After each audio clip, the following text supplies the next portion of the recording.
Dave here with Half Dozen Customs. Back out in the shop tonight. Just out here for a little bit.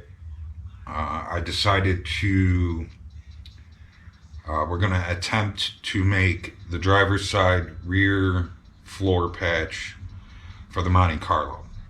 Now, if anybody has seen, I think it was the very first video that I put out, I was doing the passenger side rear floor patch.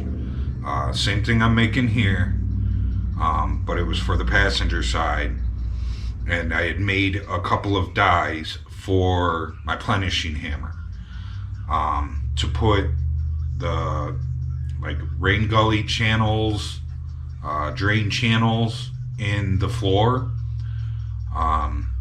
It was my first attempt at ever doing something like that.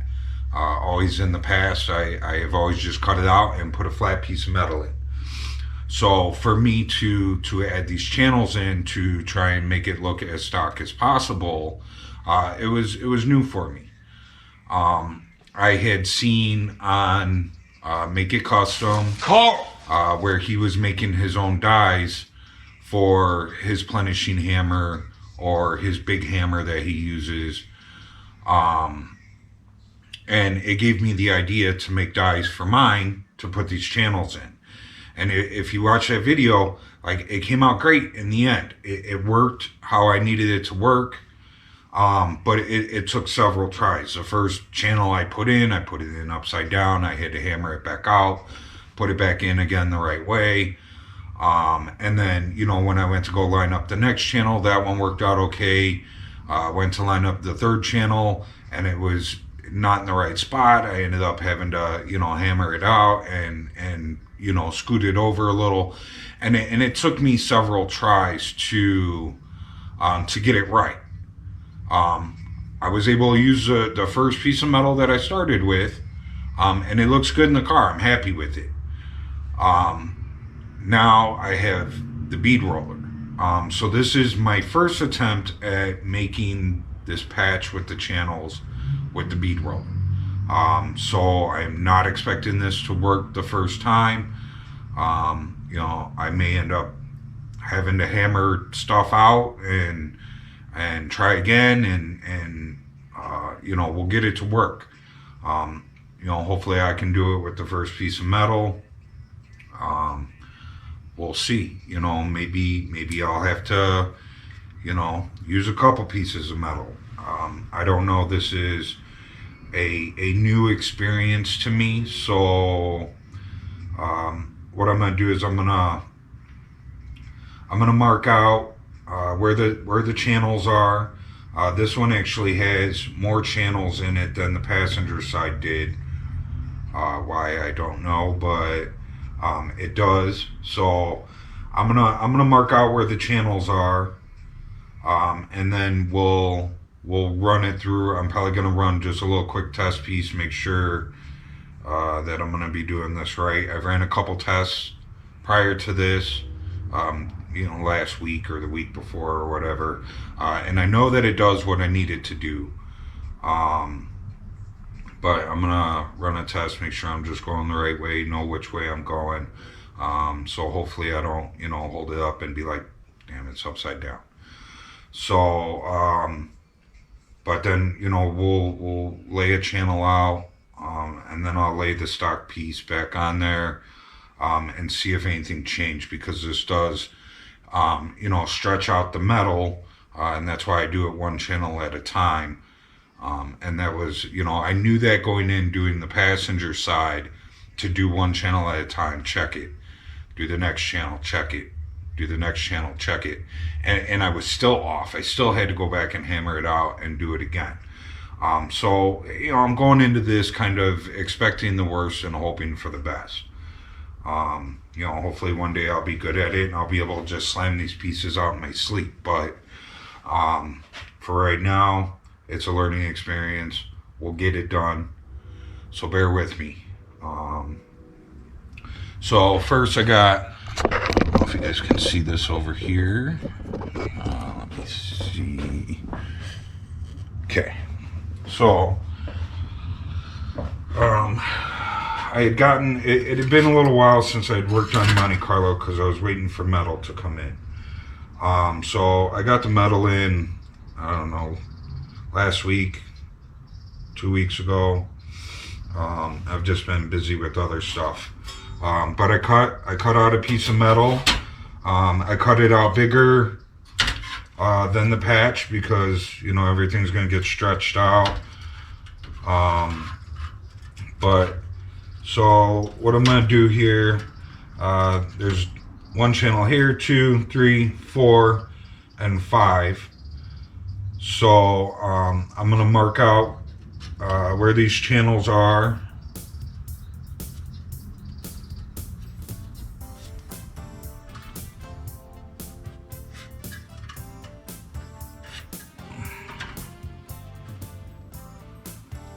Try and keep it not moving. As you can see, that's not going well already.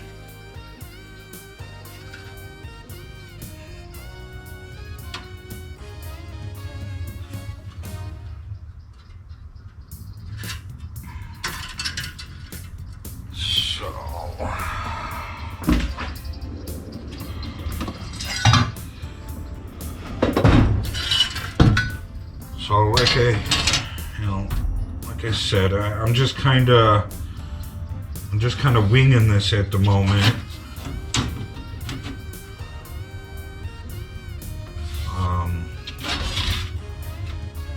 You know, the marks that I'm putting out here are not the actual size of the channel, but it'll be somewhat close. I guess the flat part of the channel is correct with where I have it marked out. But by the time I'm done rolling it through the bead roller, it'll be a lot wider than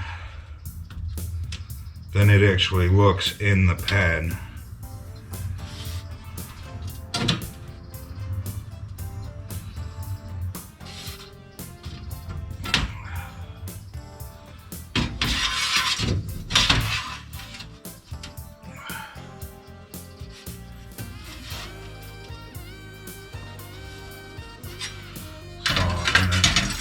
This one actually has like a curve in it.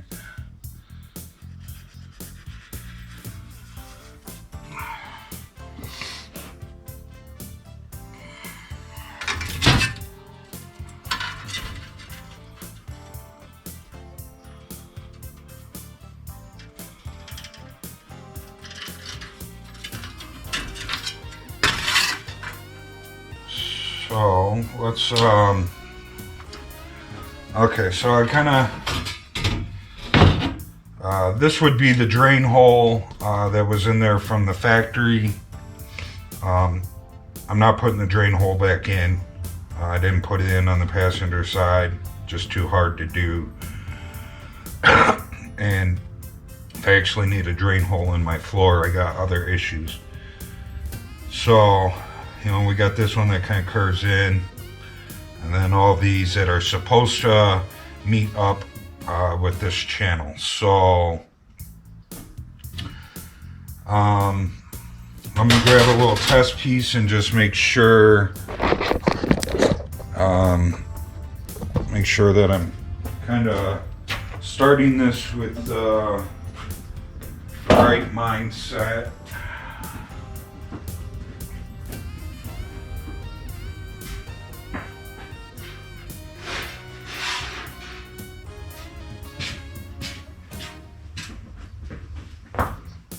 So I just had these scrap pieces of metal that were in the shop when I moved in.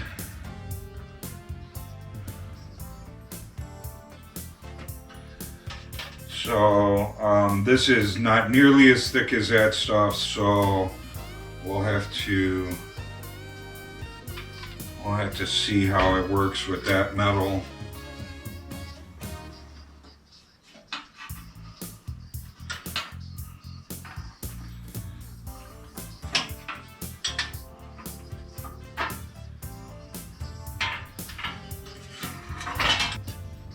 So that's the channel. It's going down. So let's see. I'm gonna start with this middle guy first.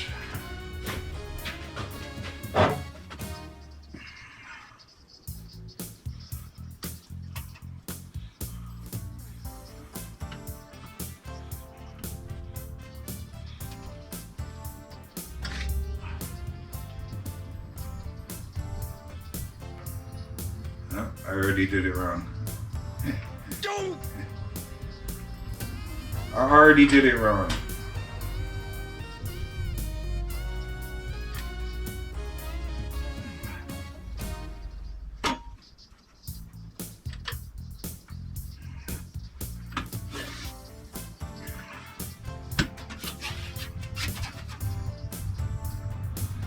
Hopefully I can push that back out.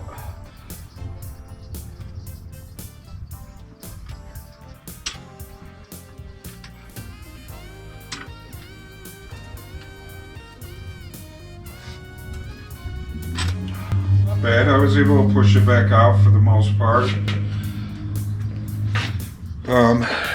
You can see a little bit of a line here where I had pushed it the wrong way. I was able to push it back. For a floor piece, I'm okay with that. If this was a customer car, you know, I'd maybe correct it. Or try and hammer it out a little bit. Maybe I'll still end up trying to hammer it out a little bit, but I think for my own personal car, I'm okay with it.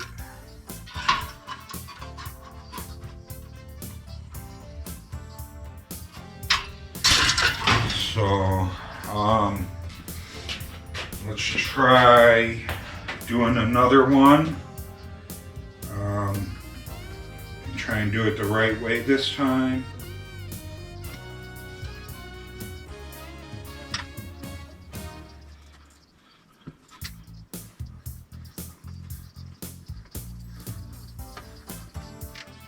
I think it'd definitely be easier if I had somebody here helping me spin it. I did tell the wife that she was going to be the cranker for me with this guy until I get the motor for it.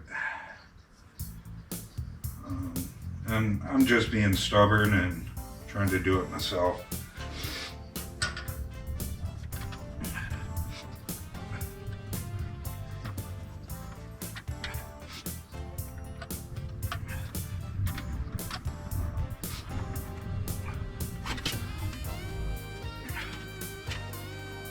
I'm gonna go back to the center and push this one again. Just so one side. I rolled it and then I didn't crank it a little tighter. So I'm gonna go back just with it a little tighter and re-crank it again. I definitely see watching a lot of YouTube videos on doing some of this stuff. Some of the guys who are really good at metal fabrication, they run these dies through the mill to kind of take the edge off of them. Not mainly for metal. They say when you're working with metal, it's okay because usually, stuff gets sanded down, it gets painted, whatever, it's okay. But when you're working with raw aluminum, you can't have these things leaving marks in raw aluminum when you're like trying to do door skins or interior panels and you want that raw aluminum look. These things they leave marks. If you can see, there's a mark here, you got the cross mark there, you got this mark here, you got this mark out here. I can actually see that it's leaving marks inside here. And they run these things through like a lathe and they kind of take the edge off of there so that it doesn't leave those marks. You know, for being a floor, it's fine. I'm okay with that. But if I ever want to,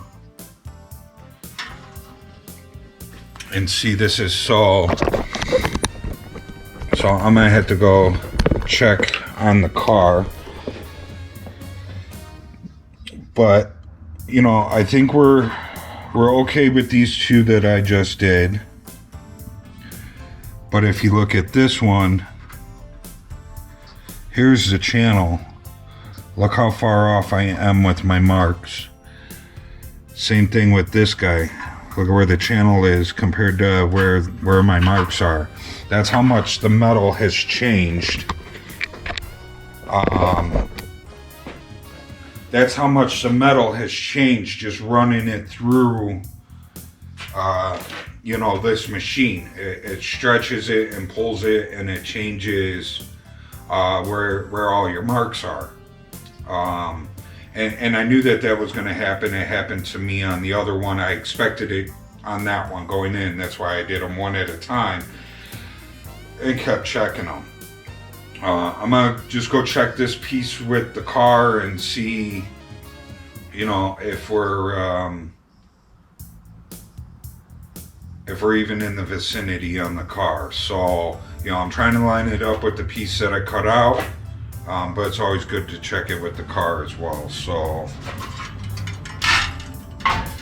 so these marks here, I'm gonna wipe those off and we'll remark them. So, but let me check the car. Okay, I made it a little more difficult because actually my marks that I have on here line up in the car, but they're not lining up with this piece here.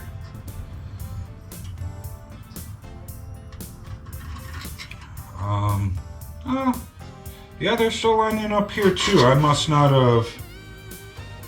have just had it.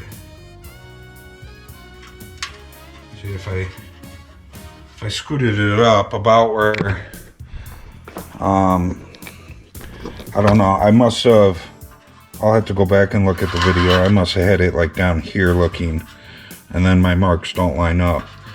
But when I made these marks, I had the piece of metal out like this, and they actually line up again. So I bet when I go back and look at the video, I had it out here like this. So put it back where it was when I marked it, and we line up. So, well, that right there is why I check and double check and triple check and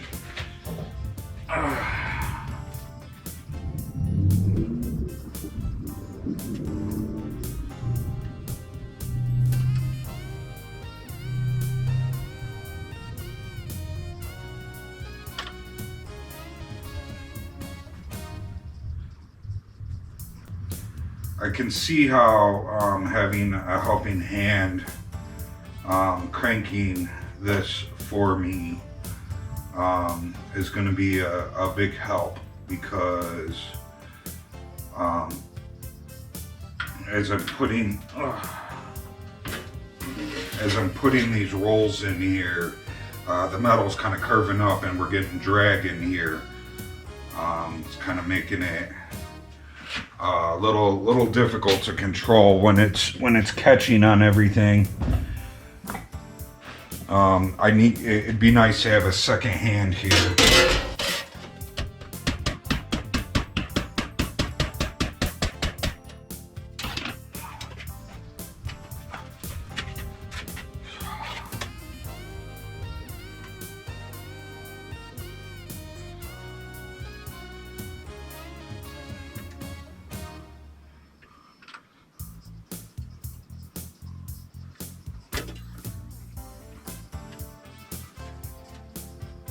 What I hammered out there is when I think I got bit by a mosquito on my back.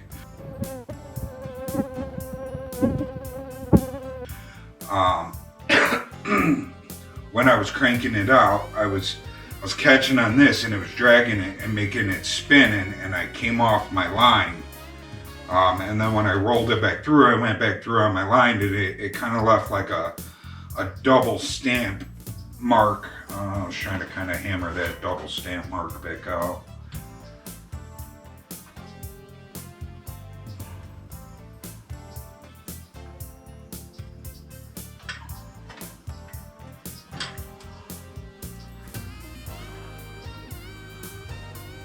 See, I'm hitting, and it's throwing me off.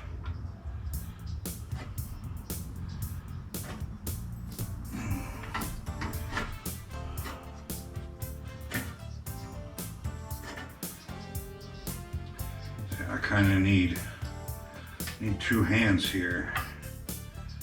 I need a third hand.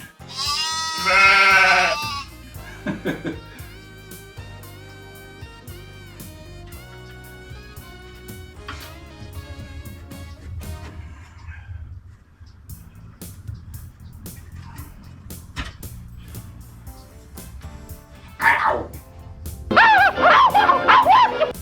That was sharp.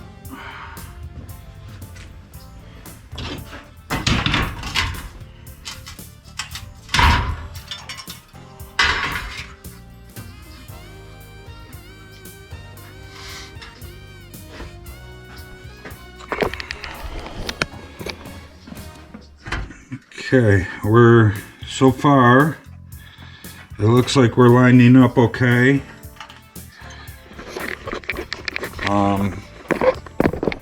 You know, we won't know for sure until we go to install it in the car, but if I'm close,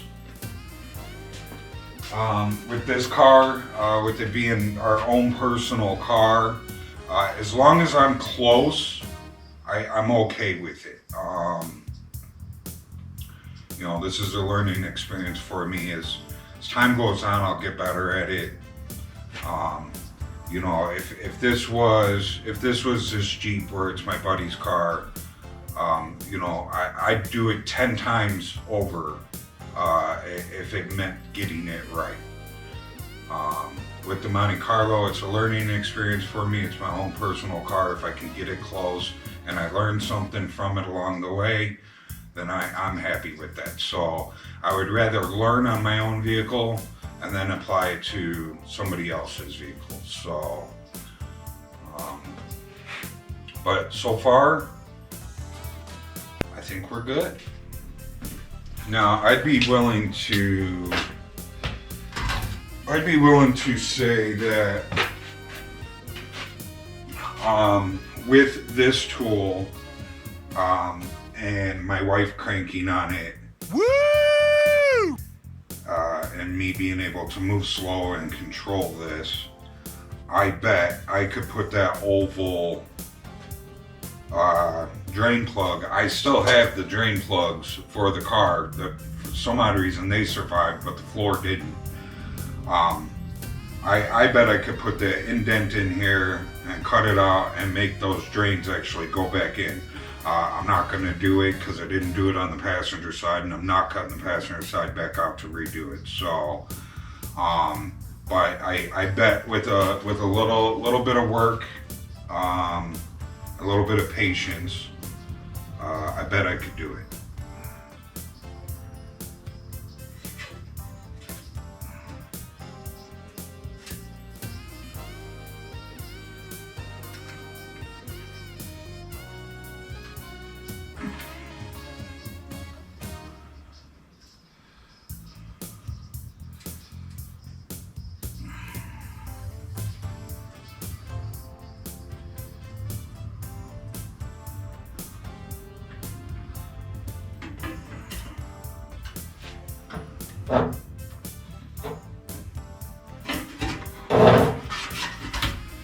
And that's another thing that that I need to do something about. I noticed that playing with it the last time, a lot of videos that I see, people are putting steering wheels over here. The weight of this handle going on its own. Like, I loosened that up and the thing spun around and it pulled my metal in on me. That is a flaw on this machine, if I, in my opinion, that is a flaw, and I see why people put the steering wheels on there. It evens everything out, balances it.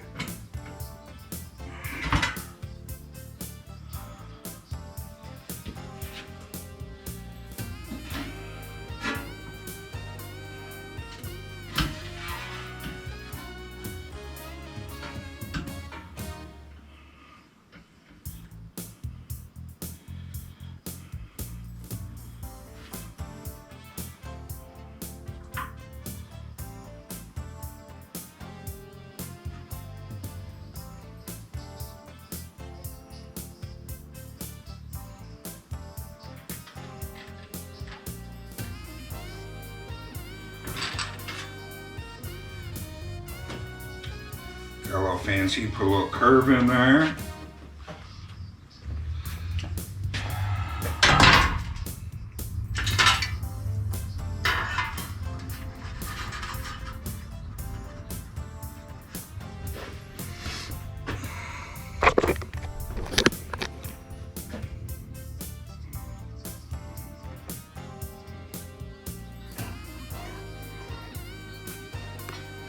Last one over here.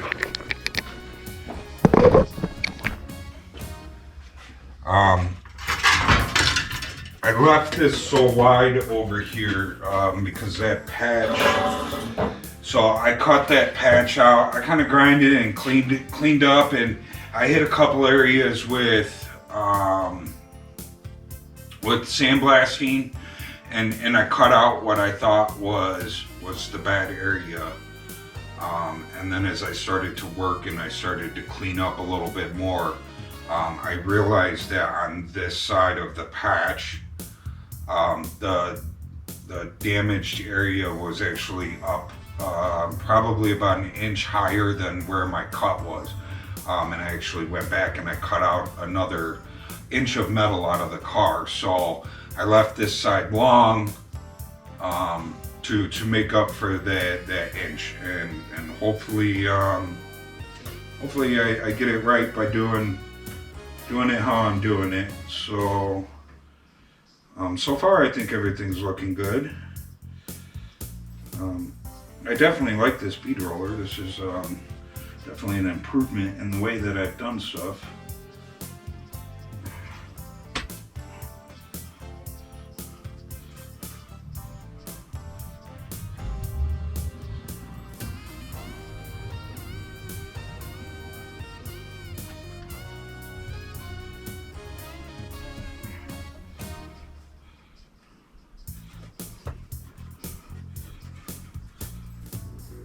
Now, I don't know if that's how it went. It's all routed out. I doubt it, but hey, it looks cool.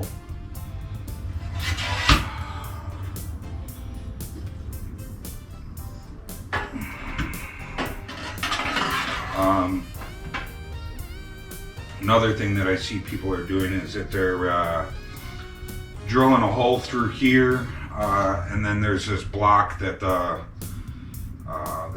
rod goes through. They're drilling a hole on that, and they're putting a spring on there. So when you loosen this up, it pulls this up with the spring instead of me having to go over here and do it by hand. So that's another thing that I'm gonna end up doing.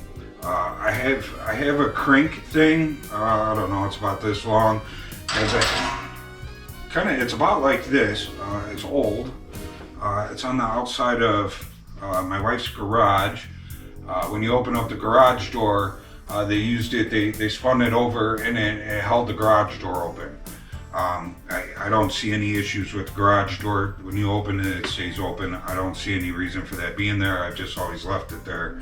But I think I'm going to take that down, and I'm actually going to weld it to the top of this so that I have I may shorten it up, but so that I have an actual crank up here for the tighten and loosen part instead of having this Allen key here.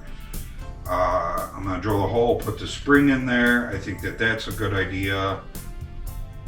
And I'm gonna keep my eye out at car shows and swap meets, and keep the ear open to my friends, and hopefully maybe be able to find an old school steering wheel to put on here until I can get the motor for this. The motor from Eastwood is like 450 bucks, which isn't horrible, but me personally, if I'm gonna go spend 450 bucks on something, I want an English wheel, and I would like a longer brake. I have the 32-inch box brake, which is great. I love that thing, but I want a straight brake like this.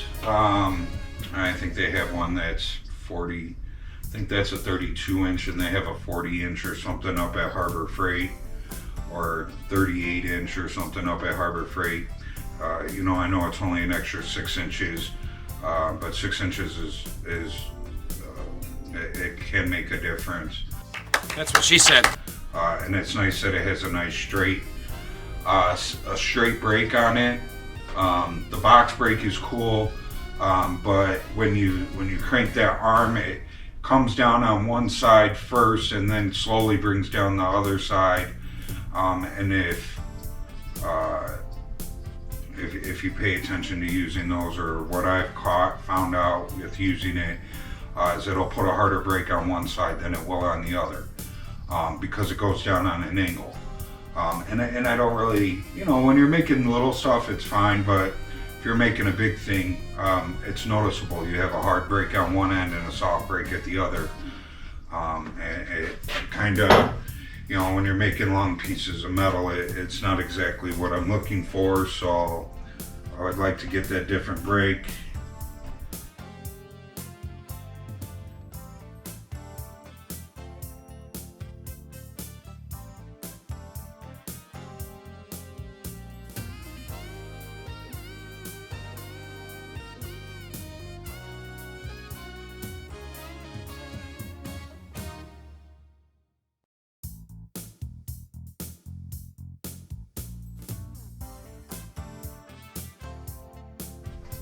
I'd like to get one of those big brakes that have the teeth that are removable, like the box brake, but have the bottom that bends up.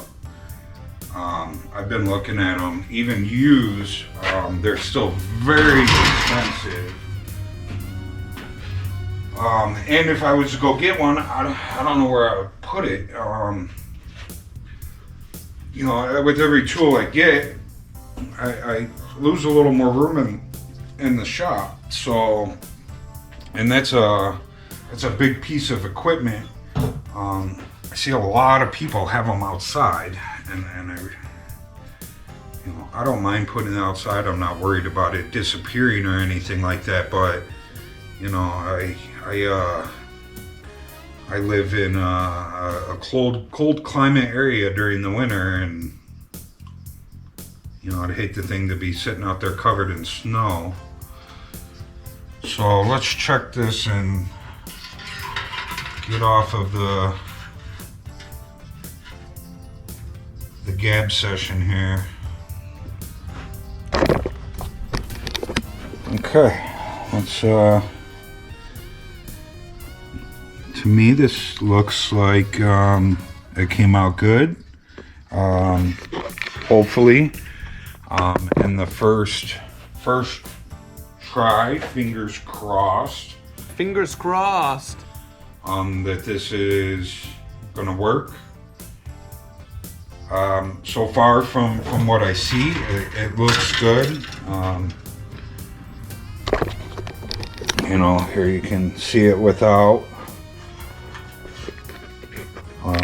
You can see if we were to put the oval back in here, those channels would actually connect into that oval if I was to put them in there, but because I'm not putting it in there, you know, I think that looks good. You know, I got a little extra fancy with this one. I put a slight curve in that one. You know, I imagine there being an oval there. see that this thing is no longer straight. You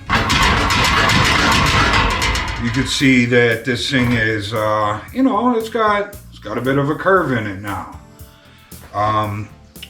Part of the reason why I want to get an English wheel.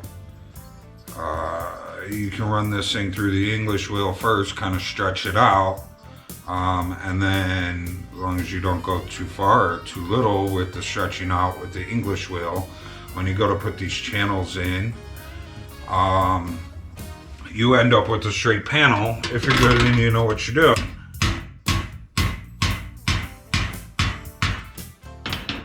I did run into this issue.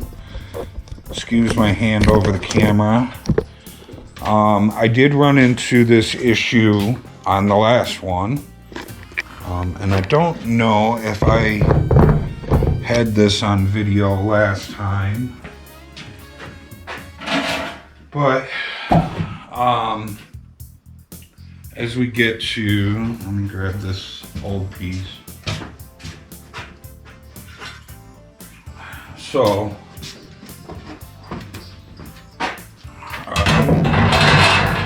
if you look at this old piece, it curves up as it comes up, like the back of your legs area to the bottom of the seat, the bottom of the back seat.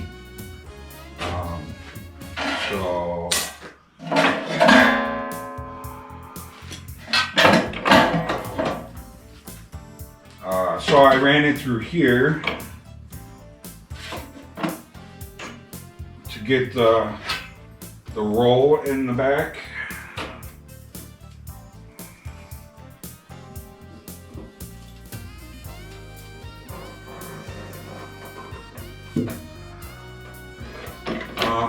And putting this roll in there helps. It helps straighten it out.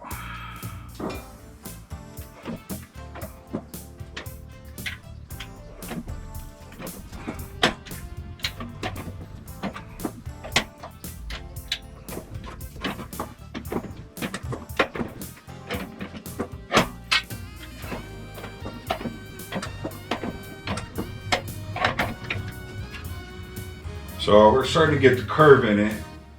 And if you see how I got more of a curve here on this side than this side, that's exactly what I was talking about with the brake. Because if you look at this brake, if you notice the shear, look at how close it is here on this edge, and you can stick your finger in on this edge, and it breaks the same way. It'll always break this side harder than it does on this side. This side rolls harder than it does on this side. And if you switch this arm over here, it'll switch sides. It'll roll harder over here, it'll break harder over here, it'll cut first over here. It's almost like it needs two arms, but can't exactly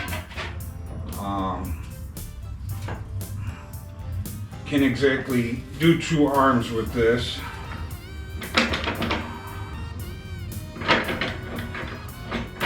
And work the metal at the same time.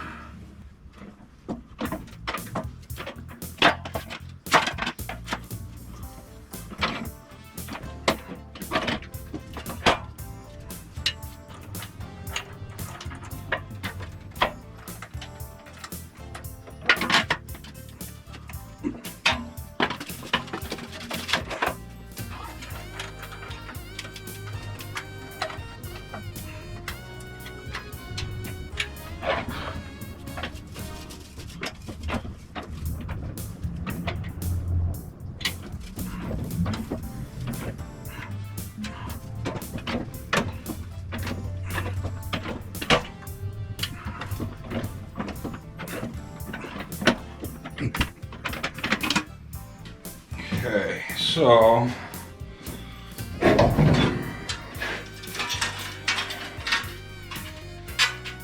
you know, we got that curve in there now.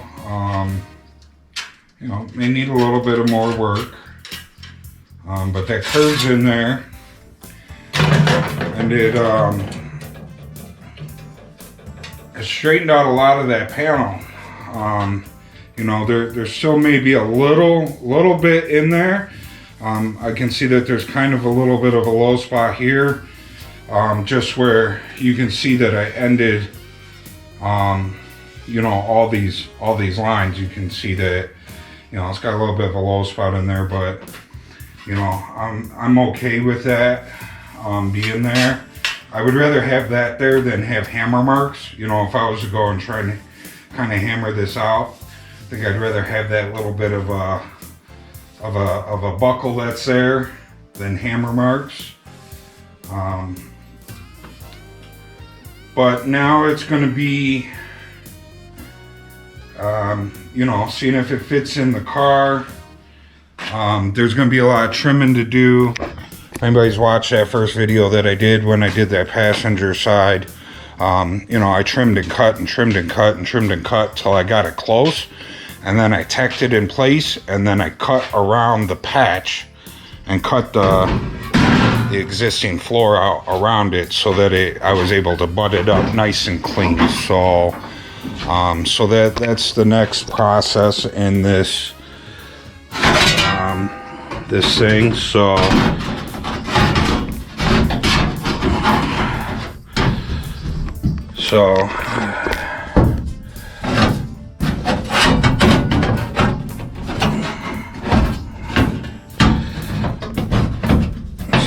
as you can see, we are pretty close. You know, this edge needs to be cut out so that I can kind of spin this thing this way. You can see it needs to be spun, and I can't because we're hitting there. So I need to start slowly taking this corner out until we get it laid in there where I want it.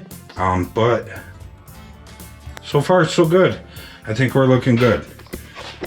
Hope you guys enjoyed the video. I enjoyed using the bead roller.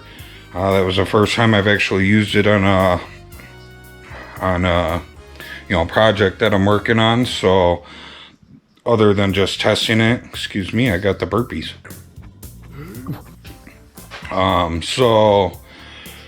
First time using it, I'm happy with it. Good learning experience. Hopefully I'll continue learning. I have this whole front floor section supposed to have all those channels as well. So, you know, it's gonna get, you know, there's a lot that's got to get cut out and replaced up here. We're going to be running more channels, longer pieces, longer patches, bigger patches. So more to learn, more to do. Hope you guys enjoyed it. I enjoyed making the video.